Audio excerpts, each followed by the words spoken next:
Welcome to Sarmaya Talks. It's really good to see you all and to see a packed house. Thank you for choosing to spend your Saturday evening with us. Just to introduce Sarmaya, Sarmaya is a digital museum with a physical archive with a large collection of art and historical artifacts.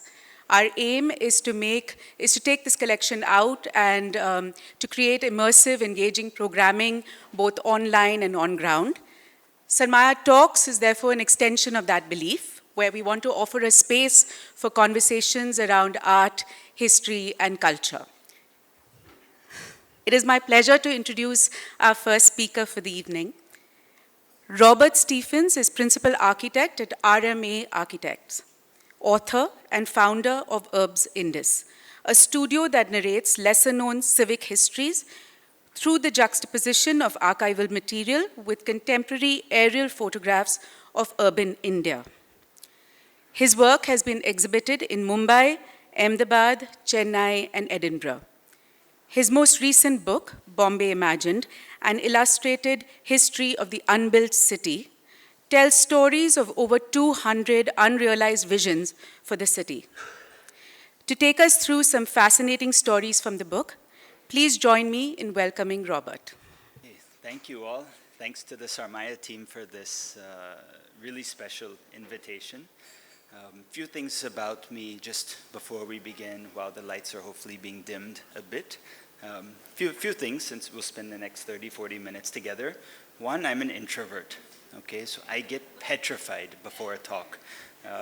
So I'm really nervous, and I always am.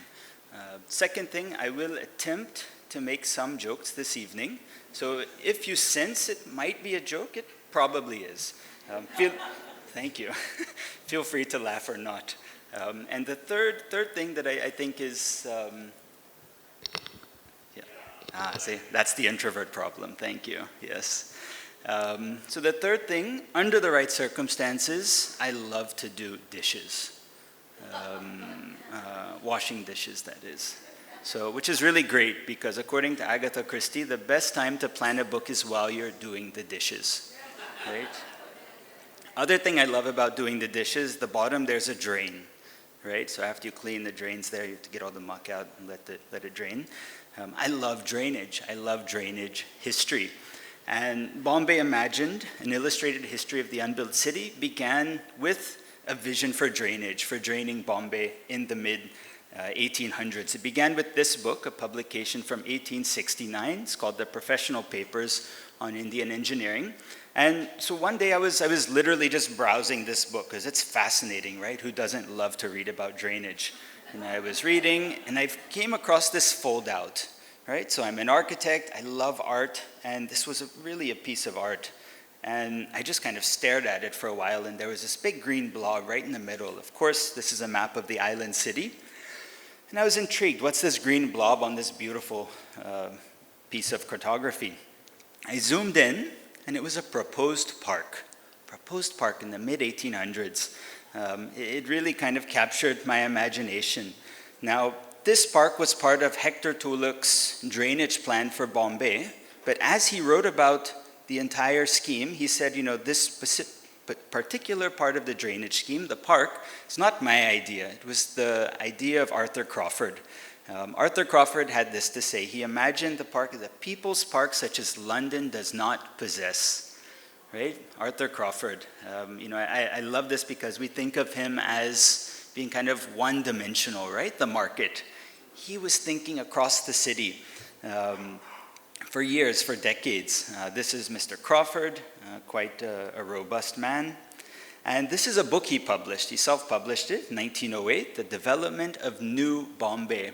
I love that phrase, New Bombay, because we often think of it, especially as architects, as a phrase that gets coined in the 1960s when Charles Correa talks about New Bombay.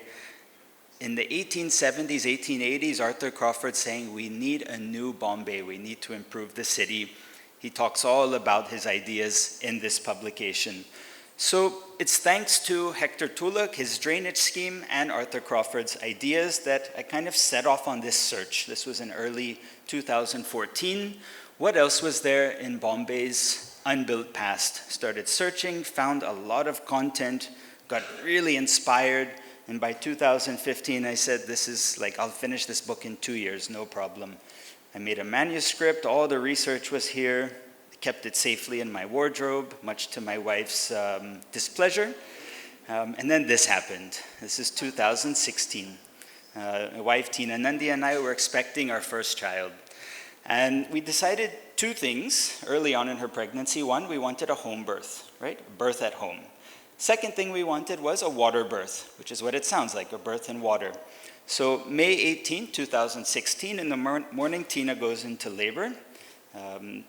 Things are going well. Around 2 o'clock, we get a knock on the door. A little disturbed, open it. It's our security guard. Kya hua? Says, Saab, aaj 5 baje se kal subah 7 baje pani nahi milega. Kuch bhi pani nahi milega. And I couldn't believe it. It's like the one day we need water in our life, there's no water, right? So it was 2 o'clock and we had till 5. So for 3 hours, I transformed into like a water machine. Buckets from the kitchen to the kiddie pool. I made it. I was very proud. Tina was surprised because like it's typically I'm not good at these kind of things. And later that evening, just before midnight, our son was born.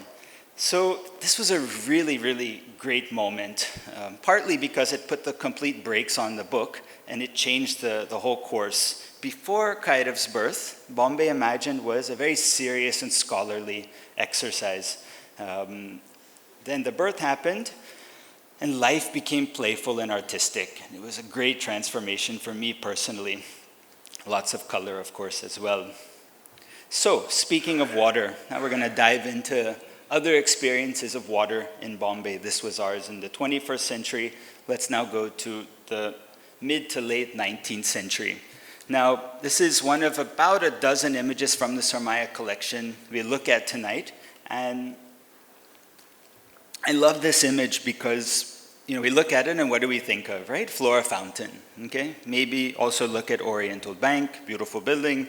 But what I want to focus on is actually the street. Okay, and this is in the late 1880s. These were great factories of dust, Bombay's streets, right? They were basically compacted mud. They were great factories of dust. And to mitigate this problem, this happened. Bombay's streets were watered, right? You literally just pour water all over the streets. And that would, of course, tamp down the dust. So then, when you look at other images, you start to see these watermarks, right, meant to control the dust on Bombay's streets. And, this was a big, big problem. Someone called it one of the most jumbled works, public works in the 19th century. William Walker was a Bombay resident at the time. He was in the city for 20 years, 1845 to 1865, and he had his own idea how to water Bombay's streets, how to solve this menace of a problem that the Public Works Department can't do properly. He basically said, let's create channels of water along the edges of streets between the footpath and the street itself, and just have these channels of water. This was the benefit. The open side trenches would have a marked effect in keeping the air cool, and men with scoops could keep the roads watered at a trifling expense. So it's a nice idea, right? Very lovely. This is a speculation. It's an artwork that I made with visualizers. This piece was done by 2 visualizers in Europe. And of course you see, that bird just enjoying the trench and then water on the streets so there's not dust flying everywhere and ruining everyone's day. Second thing we want to look at in this image that kind of struck my eye, a lot of private transportation and individuals, of course, just milling about, moving through the city, right? A lot of movement. There's one mass transit, one public transportation component, horse-drawn carriage, right? And the other thing all these have in common, they're all above ground, right? So Hector Tulloch, coming back to Tulloch, he made that first drainage scheme we saw in the book with Arthur Crawford's park at Mahalakshmi. Hector Tulloch had his own ideas for moving about and through the city, an underground railway. You can see his green blob in this map as well. It's the same map he used. His proposal was quite simple. From Jacob Circle, modern-day Sat Rasta, to Fort, there should be, boom, this straight line underground railway. 1869 would have been, I believe, the second underground network in the world at the time. This was his idea. During the day, passengers were to be ferried southwards into the city center. Listen carefully. While at night, northbound carriages filled with the day's business, fecal matter, were to traverse the same tracks. It was a poop train, right? At night. Literally, all the poop was to just go underground to Jacob Circle, and then he had other plans after that. So I'd like to think if we had to name this railway line, this underground line, right? We have the Western Line, we have the Central, thank you. We've not even got there yet. We have the Harbor Line, right? The Dream Line's under construction. It's a mess a little bit, but it's happening. The Red Line's now operational, even though it broke down last week. This would have been the Brown Line, I think. And perhaps the branding would have been something like a streak, who knows? Yeah? So we have Walker's Trenches, right? We have all the people above ground, can imagine an underground railway at the same time. And then we're going to look at these, what I've shown in yellow, the street lamps, right? Lighting the streets. William Walker, we'll come back to him. I really like him. The book's dedicated to him. He was a great thinker. He had this idea he called luminous cremation. And, thank you. It's not so this is a crematorium near Malabar Hill that Walker would have seen when he was in the city. You can see it's an open cremation ground, a little bit unregulated in terms of exhaust treatment, etc. So just get settled. There's going to be a long text. It's beautiful. So try to do a deep focus right now with me. I'm going to just read from his text. Fastidious people may be shocked and startled at the scheme, but on what reasonable grounds? Is a man of mark whose whole life has been devoted to the enlightenment of his fellow countrymen to be quenched from our sight forever by the fell stroke of death and leave but a scintillating ray behind? Forbid it economy and common sense. Does it cost nothing, thank you, to clothe the ribs with rich store of carbon that it should be afterwards wasted in the desert air, the very marrow of our complaint? Would it not create a sweetly mournful feeling in our breast to see that, although our friend be dead, yet meteor-like, as in life, he was shedding an effulgent ray to dispel the darkness before seeking the flowing galaxy of light in the other world? What a beautiful poetic line.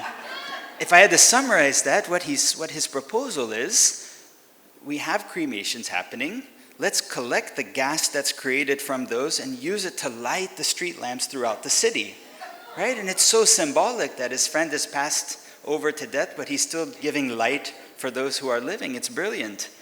Bear with me for a minute. Why did William Walker want to light the streets? Right? Some of you may know this.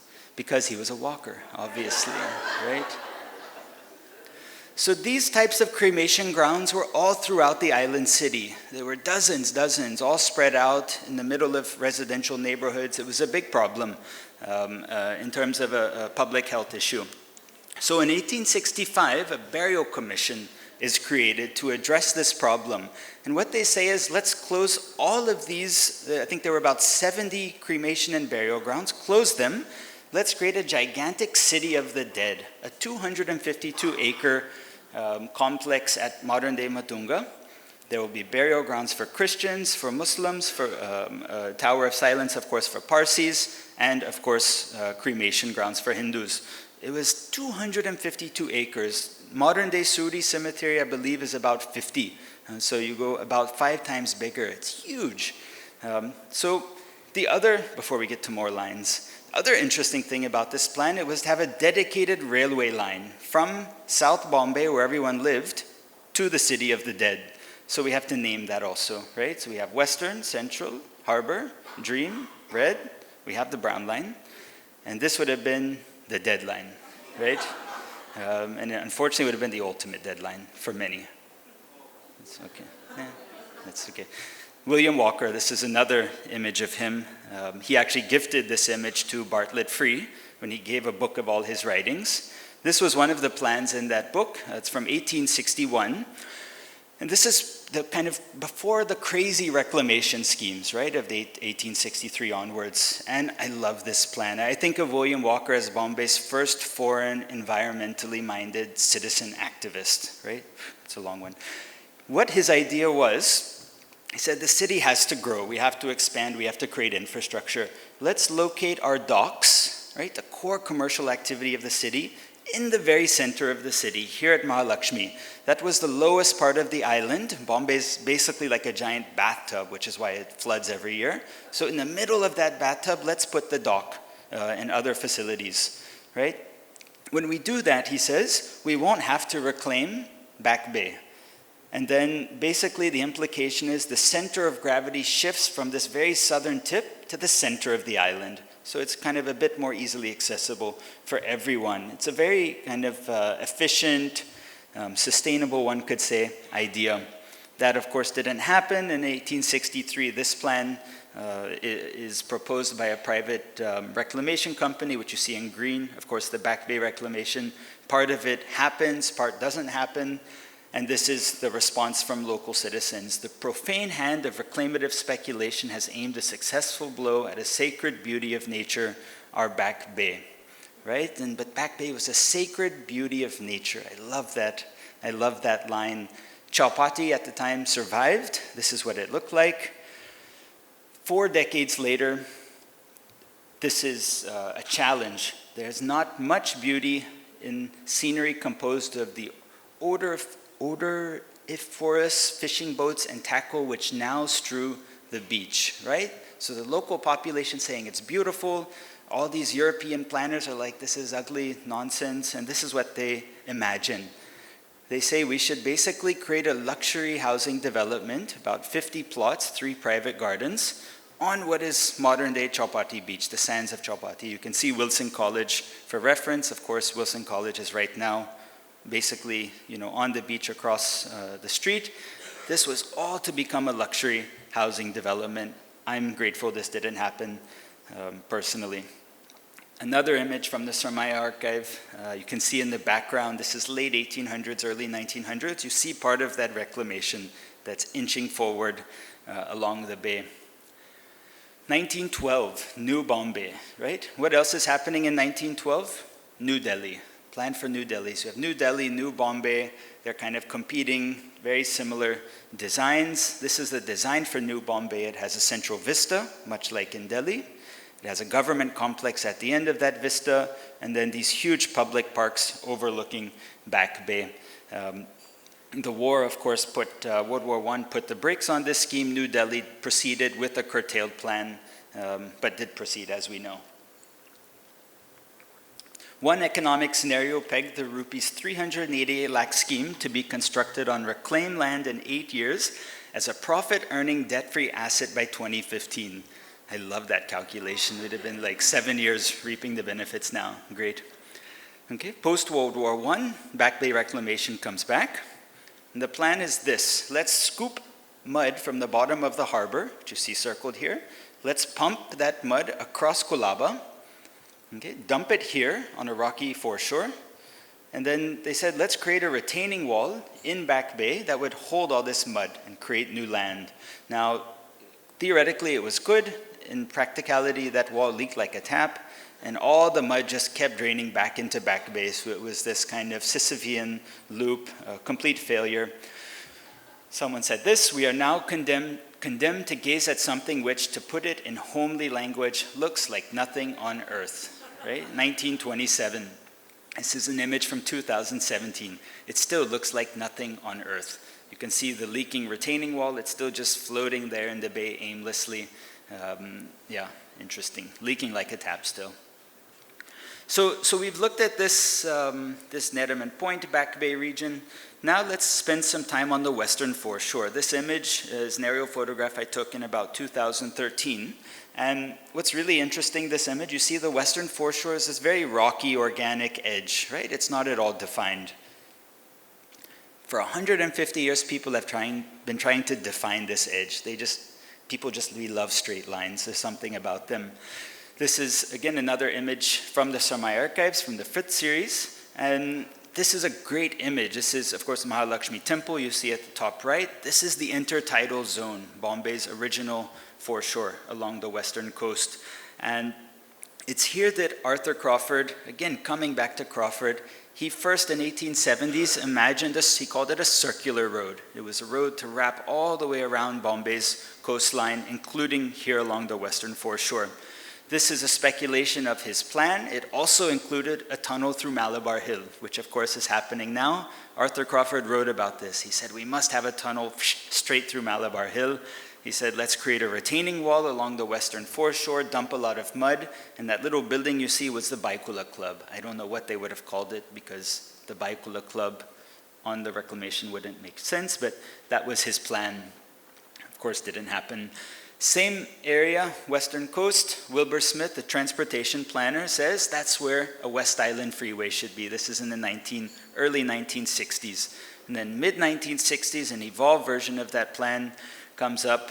Again, a straight coastline, lots of reclamation, and nearly 100 skyscrapers. This is an interesting plan because it very unashamedly says we are reclaiming to create buildings. There's also a road, but we're going to put close to 100 skyscrapers here. And this was a government proposal. So, of course, between 2013 and this image from 2021, the coastal road reclamation has been completed, and you see what a difference the western coastline carries now. It's just a very kind of clean man-made line, very different than Arthur Crawford's, the coastal foreshore that Crawford saw. Now, let's transition to a little bit of architecture. This building is the police courts, located in Fort, late 1800s. Before this building became the police courts, James Fuller, some of you may recognize his name, he made this plan for a police court building. This particular building was in Musgaon. This one was in Fort, and the plans never went through. This is what he said. The author's designs were objected to by the government as being too ornate for the purpose required, right? This was the plan, and what's fascinating about this building, this is the mid-1860s. In 1879, he creates and completes and hands over the building he's most well known for, which was the High Court, of course, which is this. You see the similarities, right? His earlier project failed, but he carried his imaginations through in a slightly tweaked form, but nonetheless, this building, it's of course part of UNESCO World Heritage Site now, but when it was done, this is what people said. This building promises to become as much of a terror to the judges, jury, and council as the veriest evildoer in the country. Right? Amazing. People hated the building. They hated it. He had the last laugh. So of course that building was on the Oval. Now let's move to Elephantine Circle. I love this image. It's on the wall. It's my favorite image to see on the wall because this is an image at modern-day Horniman Circle, at the time Elephantine, looking towards Churchgate, right? And of course, the street's not visible. The two images have been kind of merged to create this perfect half circle. It's interesting. Opposite, of course, is the town hall. This was when I believe the Prince of Wales was visiting, all decked up, all, of course, British officers, etc. And this is how the town hall was described when it was constructed. An eyesore, out of keeping. Of what use is the town hall? That is the site for a stock exchange building. Okay? Everyone wanted the stock exchange there in the late 1800s. So if Elephantine Circle is to ever become complete, the town hall must be removed to give place to a building that will give completeness to the whole. Right? That was the vision, that this circle needs to be complete. So again, with some speculation artists, we created this rendering. In the very center is where the town hall would have stood, and I'd like to think this is what that popular movement imagined for the stock exchange, just this perfect circle of Elephantine Circle. And I love the two images. We made this image, I had no idea this existed, and when I saw it, I just said, yeah, like that's what they were thinking. It's fun. Now let's look at half circle, right? The crescent. Now, of course, the crescent site came about when the town walls were demolished, this big, beautiful, empty plot of land at the south of Fort. And see this, I like this image. You can see the water on the streets again, right? Trying to water the streets. So this is the crescent. Jamshedji Tata had an imagination for this plot, early 1900s. Tata imagined that the day was near when men could remain at their usual stations and work in a temperature regulated by artificial means. What a radical idea, that you can control, you can condition the air in an indoor space. Basically, his plan was, in the very center of this crescent, let's have an ice house, ice-making factory, and locate offices around it, right? And then that will keep it cool. You can sit there throughout the year and work. It's brilliant. Way too ahead of its time. Never happened. A few years later, Bombay's Christian community says, the perfect cathedral. We should have a cathedral on the crescent. So they made this really grand scheme. This is what Lord Bishop said. To build a fine cathedral on the crescent would be, from the aesthetic point of view, one of the best purposes in the interests of the city to which the site could be devoted. It was way too expensive, they couldn't afford, and that fell apart. Then came in Herbert Phipson. I really like him. He was a wine merchant, actually. That's how he made all his money, but he loved Bombay. He loved Bombay and natural history. So he actually said the crescent must be a museum. It was his idea. 2 decades before that, he had a lot of other ideas, one of which was this. We would suggest as an admirable site for the proposed zoological gardens, the Chowpatty Cliff with all the broken ground and swampy land at the bottom, right? And again, saw this image last week from the archive. Beautiful, the broken ground, swampy land. This is where Phipson imagined Bombay's zoo. We didn't have drawings, so with speculation artist Anike Tumaria, we made this speculation. From Malabar Hill, the zoo overlooking central Bombay with all the mills. Let's come to the museum. So Phipson says it must be a museum. Everyone, the powers that be, agree, and they say, let's have a competition. 16 people entered, 16 architects. This was the brief given to them. In a great and busy hive of industry such as Bombay has become, it would be particularly refreshing to have one group of buildings which will not only provide quiet and restfulness within, but will even suggest it from without. James Gibson is one of the entrants, Scottish architect. This was his plan. It's a beautiful plan, beautiful drawing. If you like fonts, this is a good plan to look at. His grasp of mass, line, form, and color is unsurpassed by any other competitor. Mr. Gibson is considered by the assessor to have shown himself perhaps the most able and artistic designer, though his scheme remains among the least acceptable for the purpose. So he's out. Next, James Miller, another Scottish architect. He creates this really grand, almost Italian Renaissance imagination for the museum. This happens. Mr. James Miller Glasgow has been appointed architect of the Prince of Wales Museum, Bombay. Wow, right? Great news. Although it, for some reason, got recanted. George Whitted, in some bizarre twist of architectural history, George Whitted was awarded first prize, and this was his plan. This was his plan, his first plan, and this was the critique that was given to it by the official committee. Its appearance is somewhat against it. It does not look like a museum. The treatment adopted suggests something between a college and a monastery. Right? It's so weird. He's given the award and then says, like, this is nonsense. So he's forced to change the design. So he changes it. The center remains basically as it was in the original. Of course, this is what's built today and what we know as the Prince of Wales Museum. And he imagined an industry wing and a natural history wing, neither of which were built. He says this in 1924, as the building now stands, it is a torso and can never be satisfactory until its 2 wings are built and the group completed. 1924. Now, unfortunately, 1926, he passes away. He's buried at the Suri Christian Cemetery. I went last week to find his grave, and it's buried under mud. That's what they told me. It's in A12, though, if anyone's interested in the quadrant. And this was John Beggs, again, the official assessor, his statement after Whitted's death. The original competition design was greatly preferred. It was more original, more Whitted, pure Whitted. I love that. Like, he regretted forcing the change. So bear with me. Why did Begg confess to his architectural regrets after Whitted's death? Because he was at his wit's end, of course. Thank you. Thank you so much. Okay, we're going to talk a little bit about the written word in the book. Much of the writing is inspired by Amitava Kumar. He came out with this brilliant book, Writing Badly is Easy, a few years ago.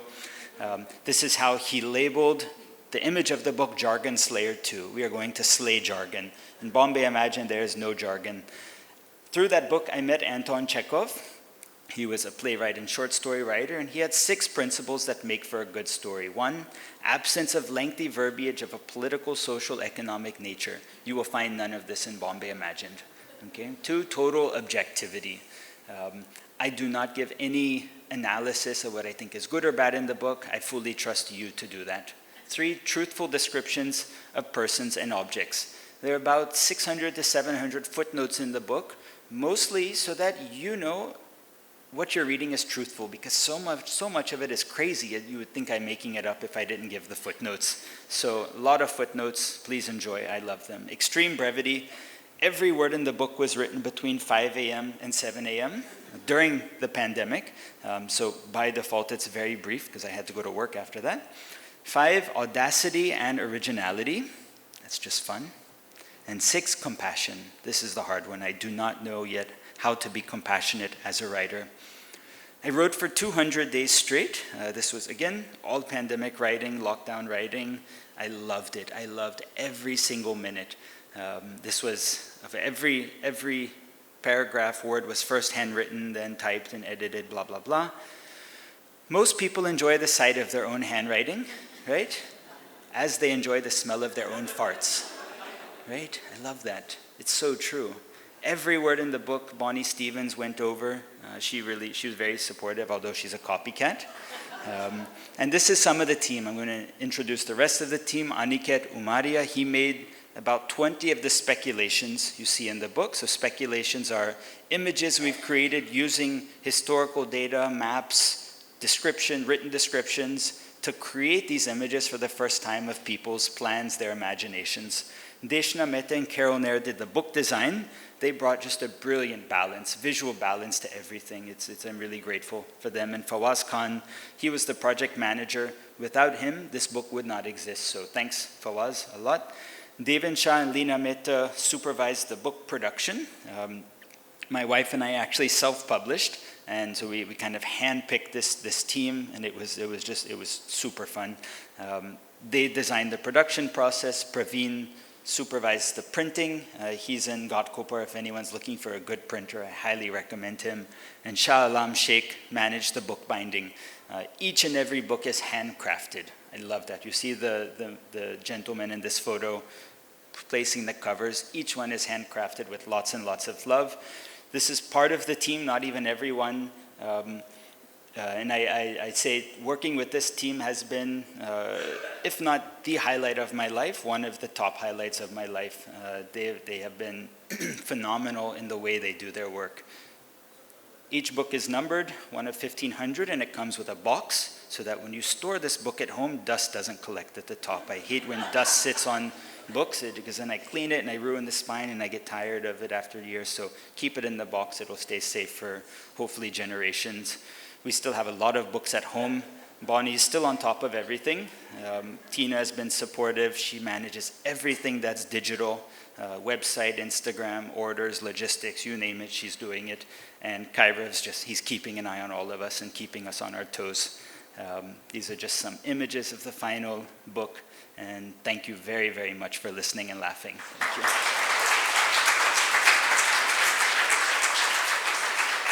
But the floor is open for questions. We have some mics that we can pass around. Hi, I'm also an architect. So my question to you is, from all your research, I know you've not sort of labeled anything good, bad, or mediocre as part of your research, but any project that you think was radical enough and it should have been built? Should have been built. So I constantly say Hector Tulloch's Underground Railway in 1869. I think if that had been built and successful, it would have changed the way the city commutes. You look, now we're building an underground railway, right? And look at the disruption it's causing, right? We know it will be good for the city in terms of movement, creating other means of transport, but it's so late. We're a city of like 15 to 20 million people, and to do this now is crazy. if this had happened in 1869, I think we would have been way ahead of the curve, much like New York City is. Robert, I have a question for you. Now, I grew up at Nepean Sea Road, and I know that this tunneling through Malabar Hill, of course, I didn't know that it was like a mid-19th century idea. But even in the 1960s, as you mentioned, and 1970s, in fact, they were trying to, but they stopped because it wasn't just one piece of rock, but it was rubble, actually. Yeah. So is that still the case, or is just that tunneling technology has improved so they're able to do it now? Unfortunately, though, I love geology. I almost became a geologist, but I don't think I have it here. I don't know enough to answer that well. You're exactly right. In the 60s and 70s, they did tunneling reports, and it came back like dicey, it's not safe. A couple of buildings stopped the work because these reports. And so I was even shocked when they said, it's all safe now. How what's changed in the last 30, 40 years? Perhaps the technology's changed, or perhaps the way we analyze and read and present the reports we have has changed, which I don't know, but something has changed, so it's one of these two. I hope not the latter, but who knows? Of all the projects that you've talked about, over the last 200 years, what do you think, there is one project without which Bombay would not be Bombay today? You're saying that obviously that happened. Yeah. I mean, I think Marine Drive, the whole Back Bay reclamation, right? That is one of the key defining urban gestures of the city. Just imagine that had not happened. William Walker had been successful. Instead of Neriman Point, we had Mahalakshmi Point, Mahalakshmi Business District. Doesn't sound as good, no? But just imagine if that had happened, and maybe if everything moved there, maybe the city would have ballooned this way instead of this way, right? Yeah. We wouldn't recognize Bombay as we do today, so, yeah. Thank you. I think the green patch on the eastern side would have also been a big thing if it stayed. Yes. Environmentally for Bombay. Absolutely. So many parks, especially in central Bombay, just park after park, huge 400 acres, 300, 200. And now if somebody puts a traffic island, we're all cheering and woo, big success. There are much bigger dreams before us. Yeah.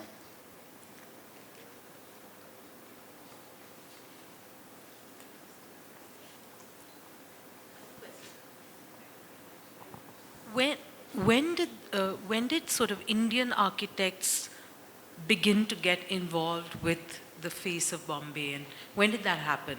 I mean, of course, everyone knows Charles Correa and Kanchenjunga and sort of iconic buildings, but in the city planning itself, when did that start to happen? So it's interesting. I tried to find unbuilt Art Deco buildings. I found one. So many young Indian architects were very successful at building in Bombay, and this was the Art Deco period, right? The 20s, 30s, 40s.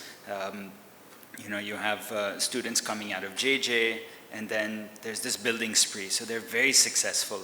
And then but that's a particular style, right? Then Charles Correa, Feroz Kudianwala in the 60s, they then take it to this international modernist level, and that's like a whole different aesthetic, genre, etc. So I wish I had found more Art Deco stuff in the book, but a lot was just built that we see all around us now, which we're very proud of.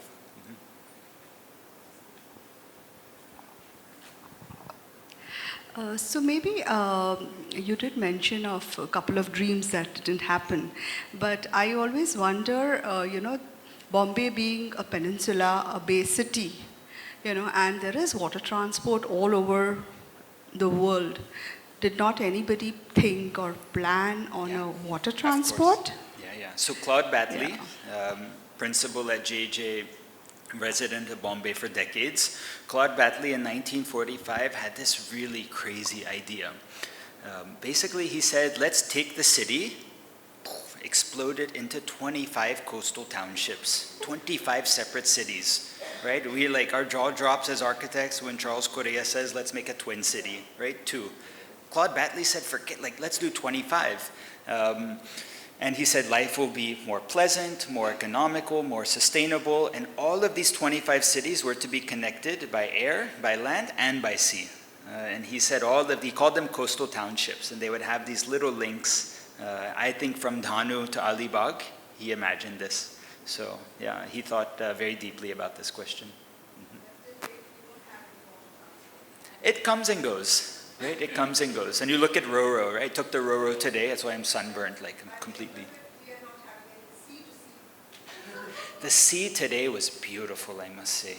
It was beautiful. I was on the Roro and completely burnt. And so, yeah, maybe if we have more sea transport, we can enjoy it more. Yeah. But there was a stage at one point where they actually were bringing, there was a big plan to bring water using steamers. They should always have to look at it, right? Some kind of thing which is pocket friendly as well. Yeah. A little different question. I just want to understand everything that the book has is about the past of Mumbai and how Mumbai is Mumbai now. Yeah.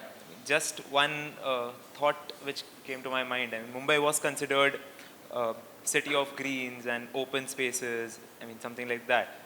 I mean, now we do have a lot of, congestion in terms of, I just want to know your thought. What do you think, can be done or can be undone? It's just a very opinionated thought. So the end of the book talks about this a lot.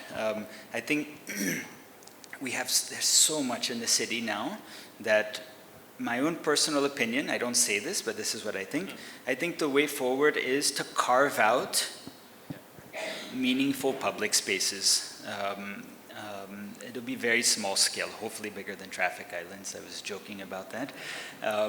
But we have to carve out from what we have, as opposed to I think big things like coastal road along one edge, right? That's one edge. Most people don't have daily access to that. I think we need small interventions, decentralized through the city. But that's difficult because it's messy. And it takes a lot of strong will, especially on the part of urban planners and architects, and then implementing authorities to say, like, yes, this is valuable, let's do it. But there are a lot of plans in the book towards the end that are these kind of ideas. Micro scale, they're reusing bridges that are derelict. Instead of demolishing these bridges, let's make them pedestrian promenades, basically, from across the tracks, things like this. So I definitely think there's hope. And we'll have to see, what happens in the future with these ideas. Yeah. Well, thank you so much, Robert. Robert's book is available outside. It's on sale, so please have a look and buy his books.